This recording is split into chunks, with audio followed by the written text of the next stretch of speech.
बिस्मिल्लाहिर्रहमानिर्रहीम। अस्सलाम वालेकुम। वज़ीर दाखिला राना सनाउल्लाह ने कल बड़ा बयान दिया है। उन्होंने कहा है कि 9 अगस्त की दरमियानी रात वो यानी वज़ीर आज़म जो हैं इस वक्त पाकिस्तान के शहबाज शरीफ, वो असम्बली तोड़ने की एडवाइस सदर मुमलिकत को भेज देंगे और इस तरह 9 अगस्त को असम्बली डिज़ोल्व हो जाएगी।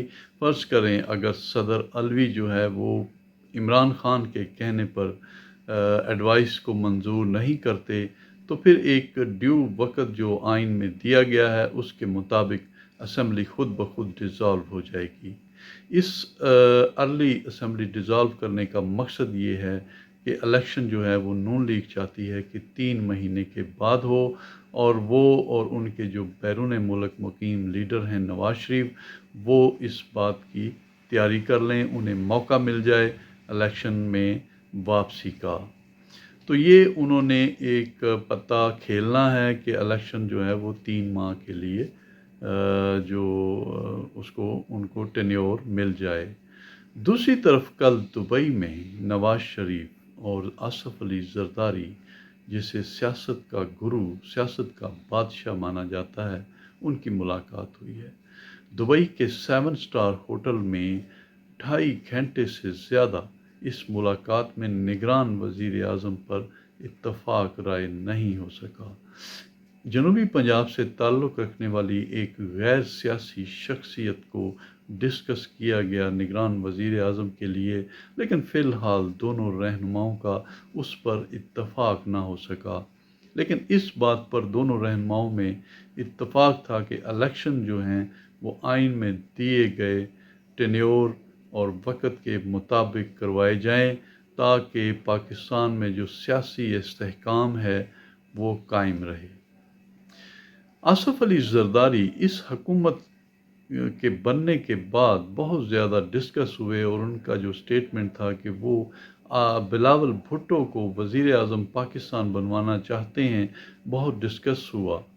लोगों का ख़्याल था, माहिरीन का ख़्याल था कि आसिफ अली जरदारी बहुत मंझे हुए तरीके से पत्ते खेल रहे हैं। उन्होंने ये जो इंटरम पीरियड है उसका वज़ीर आज़म शहबाज शरीफ को इसलिए बनवाया है कि ला महला जो तमाम गुस्सा है लोगों का वो कन्वर्ट होगा नून लीग की तरफ और पीपल्स पार्टी जो है वो नितर कर सामने आएगी और जो पीटीआई की टूट फूट होगी उसका फ़ायदा भी पीपल्स पार्टी उठाएगी और इस तरह वो आइंदा बिलावल भुट्टो को वज़ीर आज़म बनवाने में कामयाब हो जाएंगे। लेकिन इस दफ़ा लगता है कि नवाज शरीफ जो है वो उनके साथ हाथ कर गए। इस वक्त की जो सूरत हाल है उसमें पीपल्स पार्टी दिफाई पोजीशन में नज़र आ रही है और नवाज शरीफ बड़े ही मंझे हुए तरीके से अपने पत्ते खेल रहे हैं। 9 अगस्त को असम्बलियाँ डिज़ोल्व करने का मकसद भी ये है कि नवाज शरीफ को इस मुल्क में जब लाया जाए तो जुडिशरी में वो लोग ना हो जो नहीं चाहते कि नवाज शरीफ दोबारा इस मुल्क का वज़ीर आज़म बने। दूसरी तरफ उन्होंने अलीम ख़ान और जहांगीर तरीन की क़यादत में जो भी पीटीआई से टूट कर लोग जनूबी पंजाब से फ़ारिग हुए थे और ख़्याल ये था कि वो पीपल्स पार्टी ज्वाइन कर लेंगे, उनको राह दिखाई इस्तेहकाम पार्टी की और उन्होंने पीपल्स पार्टी में जाने की बजाय अलीम ख़ान और जहांगीर तरीन का साथी बनना पसंद किया।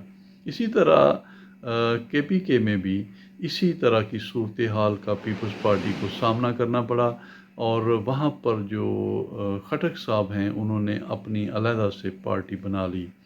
फिर हम बलूचिस्तान चलते हैं। बलूचिस्तान के जो वज़ीर आला हैं उन्होंने आसिफ अली जरदारी को यकीन दहानी कराई थी कि वो पीपल्स पार्टी में शामिल हो जाएंगे और अपनी पार्टी को पीपल्स पार्टी में ज़म कर देंगे और जो भी सियासतदान हैं, इलेक्टेबल हैं, वो पीपल्स पार्टी के प्लेटफार्म से इलेक्शन लड़ेंगे। लेकिन अब उन्होंने भी बड़ा वाज़े इनकार कर दिया है। वो कहते हैं कि वो अपनी ही पार्टी जो कि बाप पार्टी है उसी के प्लेटफार्म से इलेक्शन लड़ेंगे। तो इस तरह आसिफ अली जरदारी को जो उम्मीद थी कि ये जो टूट फूट के अमल में लोग फ़ारिग होंगे वो सारे पीपल्स पार्टी में आएंगी, उनकी ये तमन्ना पूरी नहीं हुई। اور نواز شریف نے تقریباً پیپلز پارٹی کو کارنر کر کے رکھ دیا ہے۔ اب الیکشن جو ہے وہ آئندہ چیف جسٹس جو ہیں وہ قاضی فائز عیسیٰ صاحب ہوں گے، اور ان کی موجودگی میں الیکشن ہوگا جو نواز شریف کے لیے باعث تقویت بھی ہوگا۔ تو اب پیپلز پارٹی بھی کوشش کر رہی ہے کہ وہ اپنی جو ان کی خواہش ہے بلاول بھٹو کو وزیر اعظم بنوانے کی وہ پوری کرے۔ دوسری طرف نون لیگ نواز شریف کو وزیر اعظم بنوانا چاہتی ہے۔ یہ اب کچھ مہینوں کے بعد ہی عوام کے سامنے واضح ہو جائے گا کہ کون اس ملک کا آئندہ وزیر اعظم ہوگا۔